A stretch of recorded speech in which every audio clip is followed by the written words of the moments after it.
আসসালামু আলাইকুম। বিএনপির এক পাতি নেতা গরু সুদা ও দুই একদিন আগে একটা স্টেজে বলছে যে জিয়াউর রহমানের নাম মুখে নিলে সে নাকি জান্নাতে যাইব।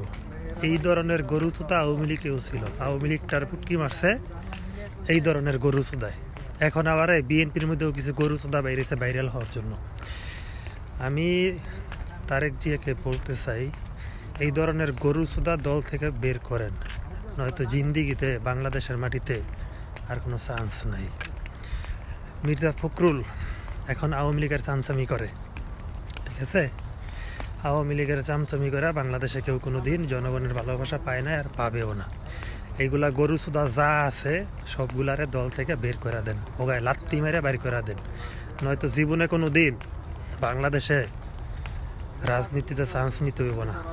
তাহলে আপনাকে গোয়ায় লাত্তি মারে আবার আওয়ামী লীগ আবার ক্ষমতায় আই যাবো। আপনারা আইবেন মারামারি করে, আপনাকে গোয়ায় লাত্তি দিয়ে আবার আওয়ামী লীগ আপনাকে ফালাই দিয়ে আবার তারা আইব।